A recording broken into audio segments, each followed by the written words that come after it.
And I was sitting beside a Nobel Prize winner, a Peace Prize winner, a man who tried to tell us the truth about what was happening in Iraq, the reality, not the invention of secret services or the feeble minds of out-of-control spies. He tried to tell us the reality of Iraq before we committed ourselves to that ruinous slaughter, that historical vast mistake. And he won a prize for telling the truth.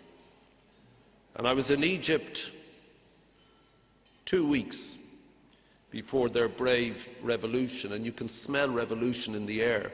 It's like that Dylan line, there was revolution in the air that night. You can smell it. And the kids were in the bar with me, and I was saying, they were saying, it's going to change, it's going to change. And I said, but who will lead the change? And they said, ElBaradei. And I said, the guy's a lawyer. This is revolution. And they said, no, he'll bring the law, he'll bring justice, he'll bring the peace. Perhaps events have moved outside that wished-for moment. What we can hope for Egypt is that it becomes a new Turkey, which would be excellent. Perhaps it will go wrong, but a man who tried to make it right, a man who will continue to try and make it right, a man who already has his place in history as leading the atomic watchdog and telling us the truth, is here with us tonight. And I shared a table with him and Luis and Angelina and Bianca and Heidi Marie and very, very interesting people. It's a great night, and they're here tonight, of course.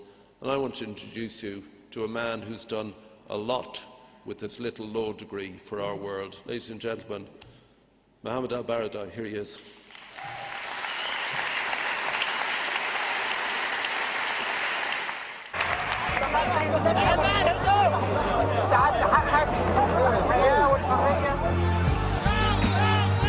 كما ذكرنا لنا مطلب أساسي رحيل النظام وأن نبدأ مرحلة جديدة. I call upon Nobel laureate Mohammed ElBaradei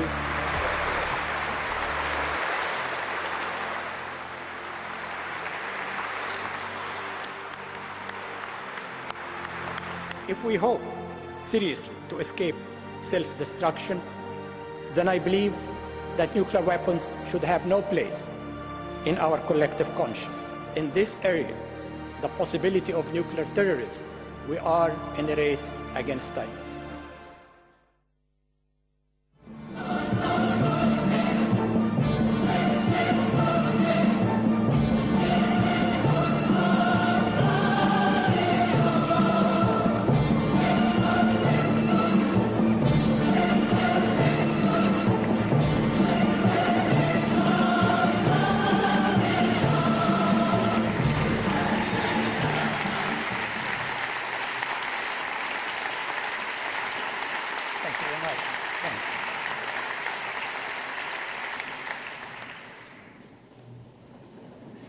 Thank you very much.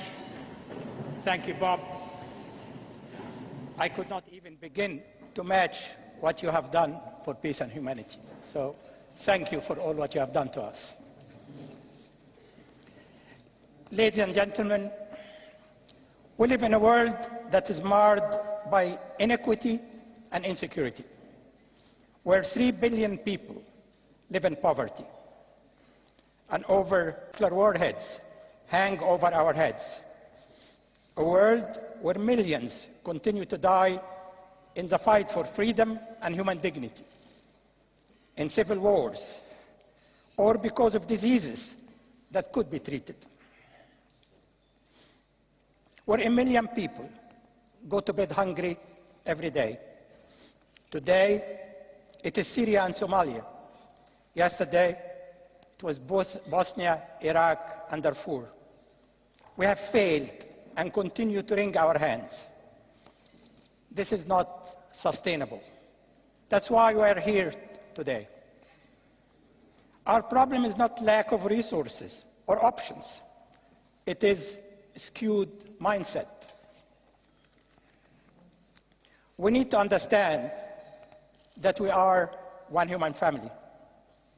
Our brothers and sisters keepers, irrespective of our race, color, or religion, to have equal respect for the sanctity of human life, whether the lives at stake are in Copenhagen or Kigali, and that we can settle our differences without killing each other. In short, we have a responsibility to protect each other, and we should act on it. In the Arab world, while we see a slaughterhouse in Syria and one before in Libya, the flame of freedom and dignity is spreading. The culture of fear has been broken, and there is no going back.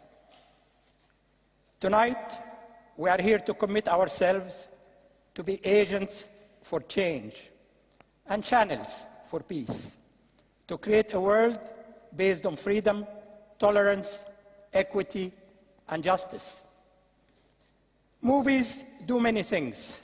They spotlight inequality, injustice, and inhumanity. They teach, they inspire, they provoke. The filmmakers and actors we honor tonight have made their mark because of the stories they have brought to light and causes they have championed. I congratulate the nominees for Most Valuable Movie of the Year. God bless you all.